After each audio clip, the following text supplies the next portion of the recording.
There is a version of you sitting in a hospital waiting room right now, and the only thing standing between that moment and total financial collapse is a decision you either made or didn't make 18 months ago. Not a dramatic decision. Not a decision anyone would have noticed at the time. Just an ordinary Tuesday, an ordinary paycheck, and an ordinary choice about where the leftover money would go. Not a decision anyone congratulates you for. Not a decision that shows up on a highlight reel of financial wins. Just a quiet, boring choice about where your extra money went while everything felt fine. And it turns out that boring choice is the difference between a bad week and a bad decade. Picture two versions of yourself again. Same job. Same $70,000 salary. Same $500 a month left over after rent, food, and everything else life demands. 18 months ago, you both faced the exact same decision about what to do with that $500. One version of you built an emergency fund first. The other version of you invested every dollar immediately, aggressively, without pause, straight into the stock market. Same starting point. Two very different nights lying awake wondering if you made the right call. Let's start with the version of you who invested aggressively from day one. Every single month, that $500 goes straight into a broad market index fund. No detours. No holding cash on the sidelines. You've read all the research about how cash loses value to inflation, how the market has historically returned close to 10% a year, and how every dollar sitting in a savings account is a dollar not compounding. So you commit fully.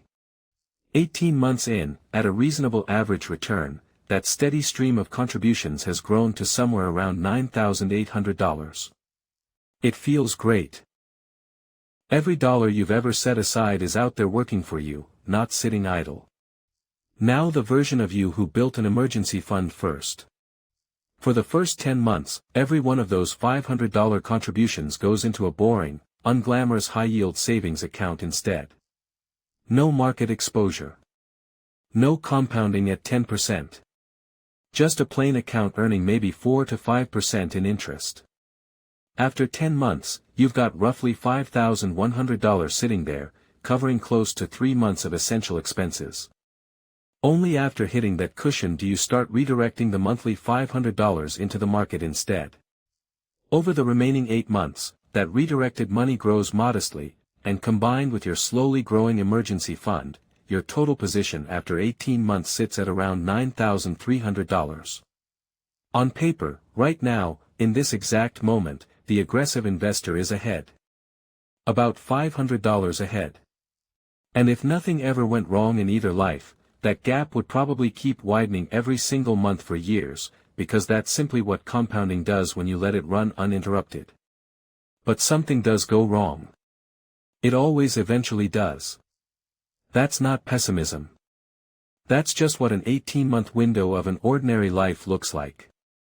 A car transmission fails. A dentist finds something expensive.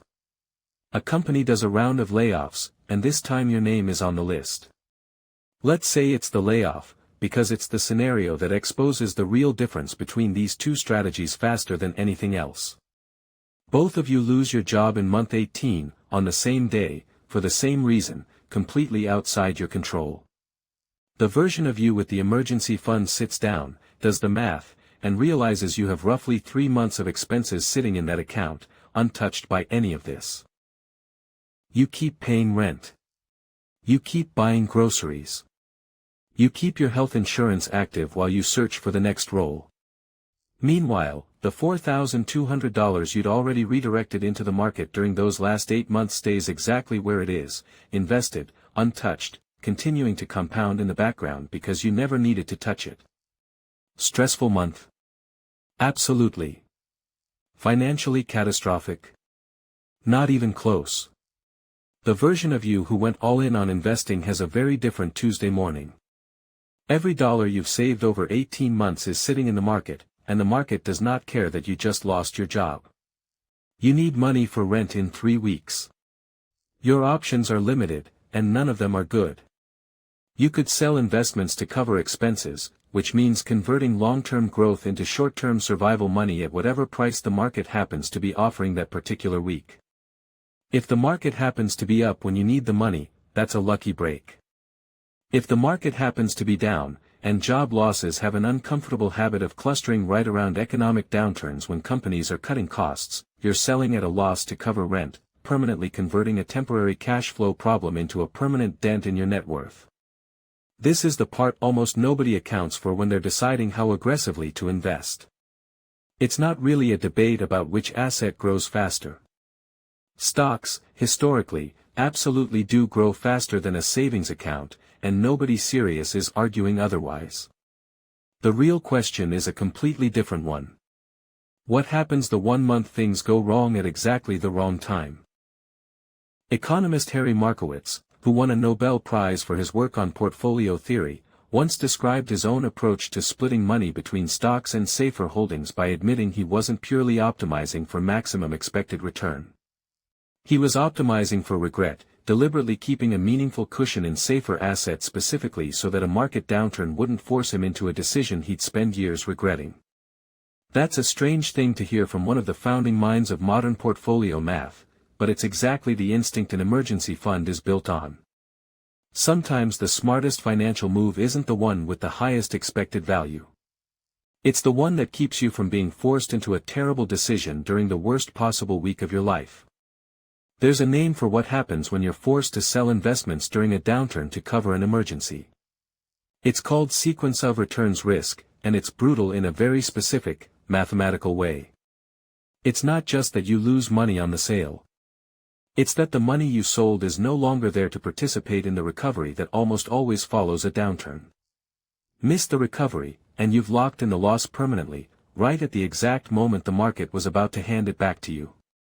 Let's actually put a number on this, because vague warnings about risk don't mean much without one. Imagine both of you, 18 months in, hit that same job loss, but this time the market happens to be down 15% at that exact moment, the kind of drop that shows up somewhere in almost every multi-year stretch of market history if you wait long enough. The aggressive investor needs $4,500 to cover 3 months of expenses. Selling investments at a 15% discount means liquidating roughly $5,300 worth of original contributions just to net that $4,500 in spendable cash. That's not a rounding error. That's over $800 permanently gone, vaporized by nothing more than terrible timing, money that would have eventually recovered and kept compounding if it had simply been left alone.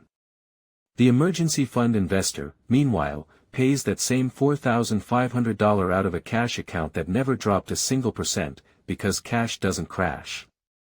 Their invested money stays untouched, fully positioned to catch that same recovery everyone else was hoping for.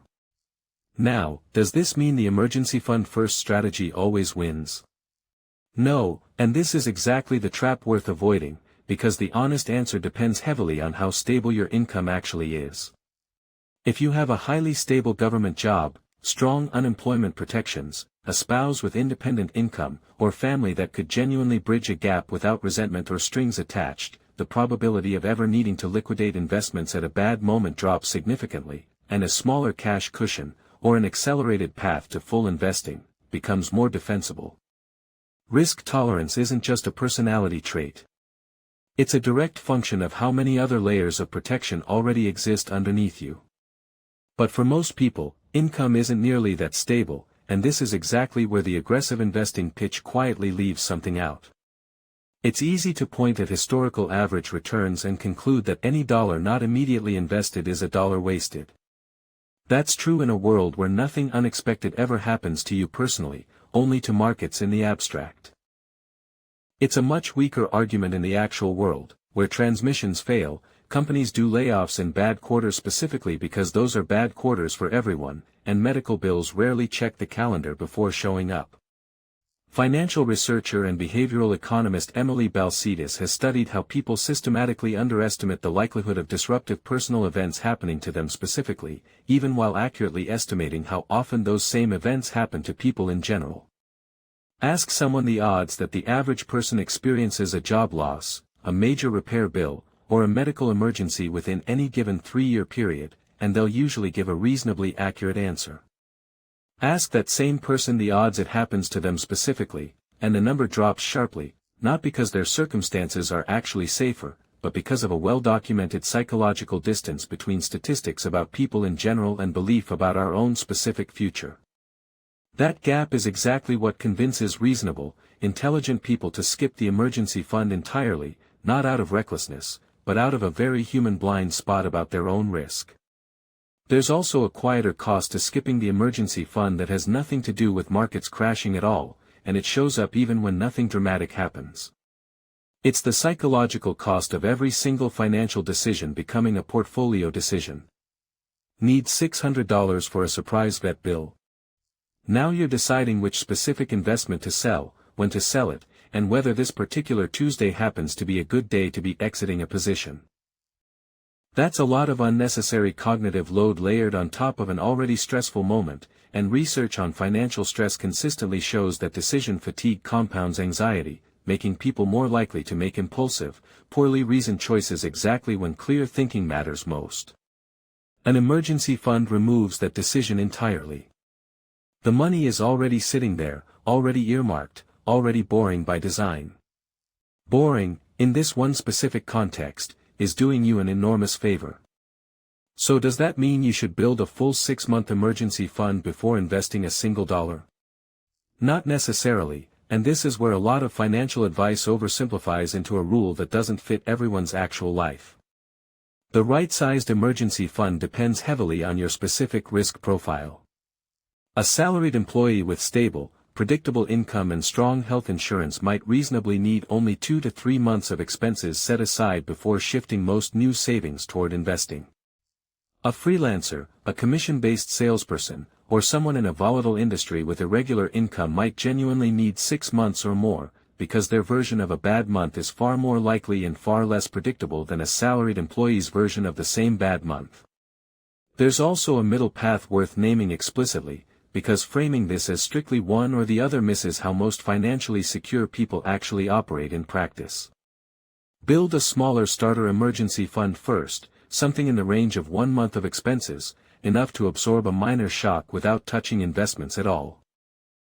Then split every future dollar between the emergency fund and investing simultaneously, gradually building both at once until the cash cushion reaches its full target, at which point every dollar shifts entirely toward investing. This approach sacrifices a small amount of theoretical compounding in the early months in exchange for meaningfully reducing the odds of ever having to sell an investment at exactly the wrong moment. It's not the mathematically optimal path in a spreadsheet where nothing bad ever happens. It's the practically optimal path in an actual life where things occasionally do. It's worth being honest about the other side of this too, because treating cash as risk-free ignores a real cost of its own.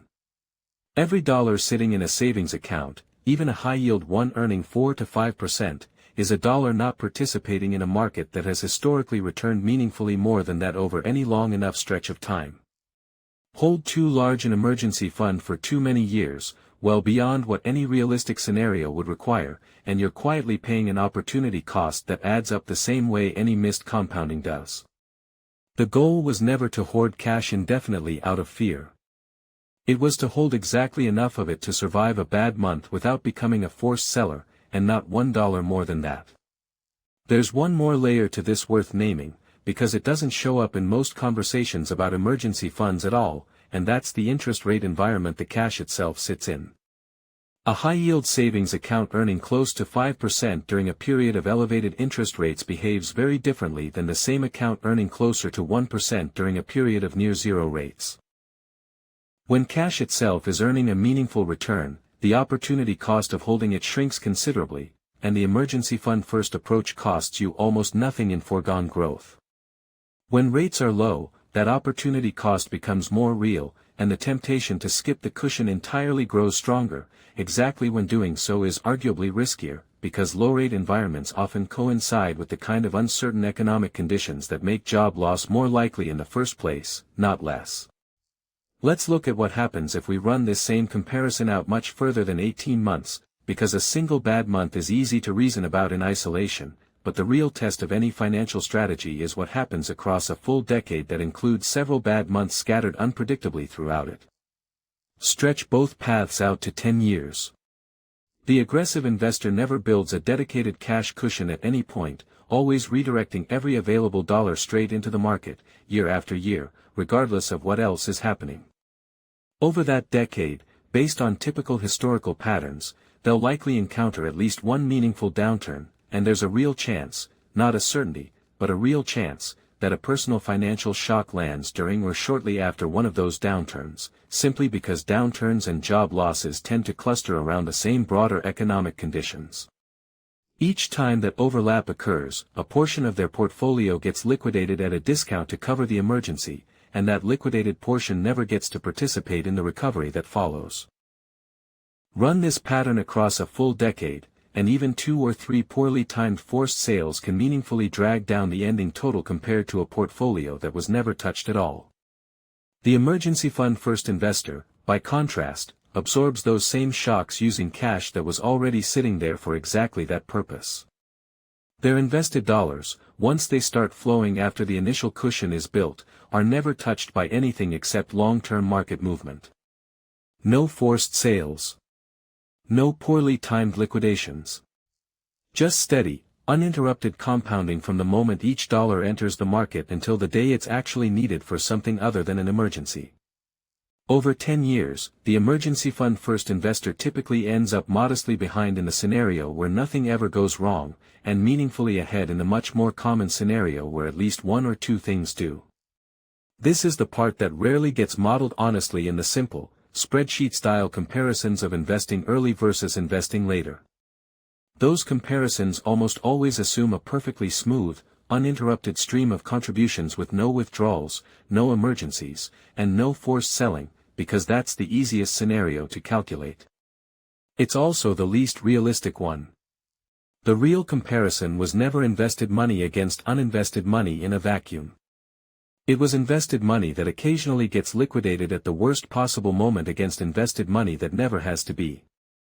There's a related concept worth understanding here, because it explains why professional portfolio managers, the people whose entire job is maximizing long-term returns, still hold cash reserves rather than staying fully invested at all times.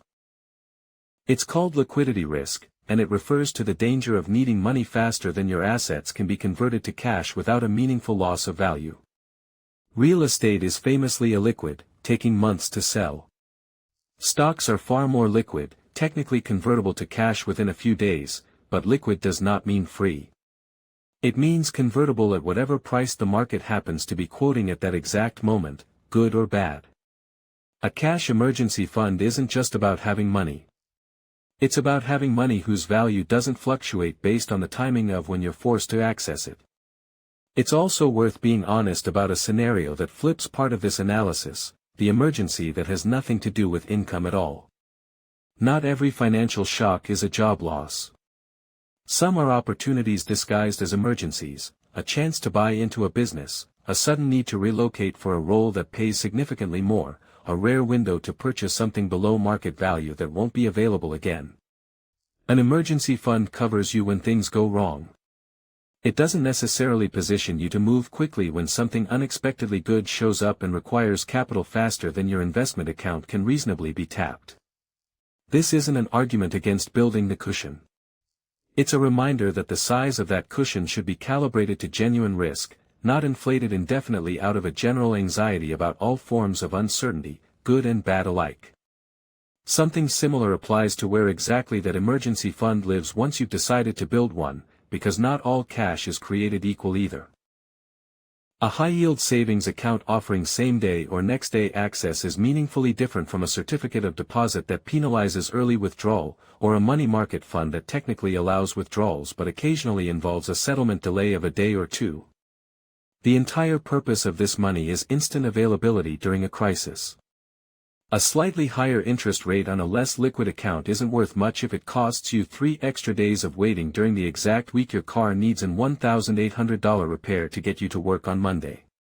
There's also a tax dimension worth flagging briefly, because the aggressive investor's forced sale problem isn't limited to losing money on a market dip.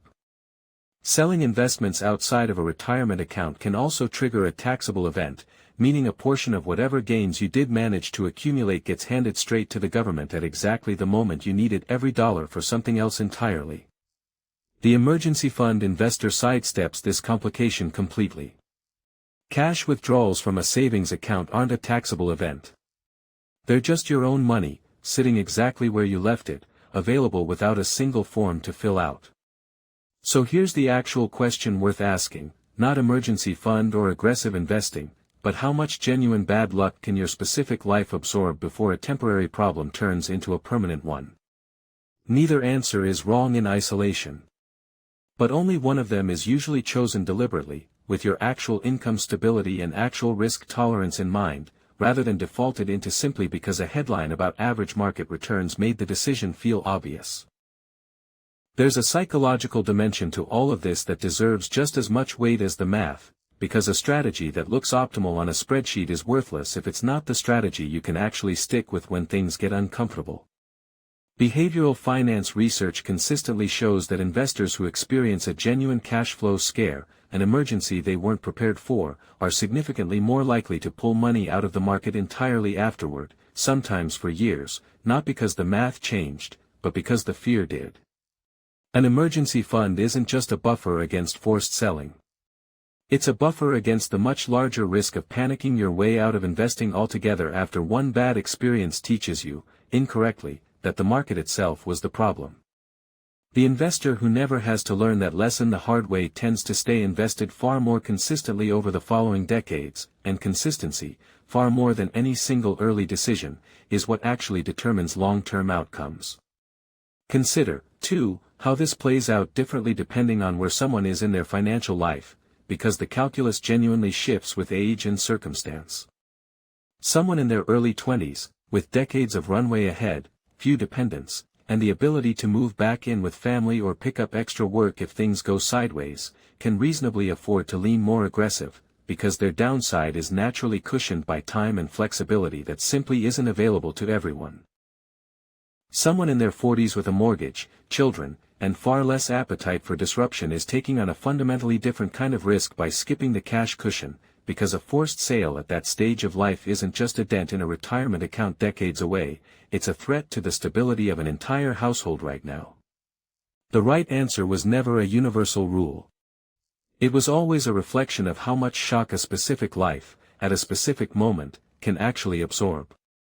If your income is rock solid, your safety net outside of savings is genuinely strong, and you've honestly, unemotionally assessed your own odds of disruption rather than assuming you're the exception, investing aggressively from day one is a completely defensible choice, and the math will very likely reward you for it. But if you're skipping the emergency fund simply because a historical average return looked more exciting than a savings account interest rate, build the cushion first. Because the version of you sitting in that hospital waiting room, or reading that layoff email, was never deciding between good returns and bad returns. They were deciding, 18 months earlier, whether their future self would be forced to make a decision at all. There's one final piece worth sitting with, because it reframes the entire comparison in a way most people never quite arrive at on their own. An emergency fund isn't the opposite of investing. It isn't money that's been pulled out of the market in fear, or money that's been left behind out of caution. It's the foundation that makes aggressive, uninterrupted, long-term investing possible in the first place, the thing that lets every other dollar you own stay fully committed to decades of compounding without ever being pulled out early to solve a problem it was never meant to solve. The investor with a solid cash cushion isn't playing it safe instead of playing to win. They've simply built the one piece of infrastructure that lets every other dollar play to win without interruption. That hospital waiting room was never really about the market. It was about whether the person sitting in it still had a choice.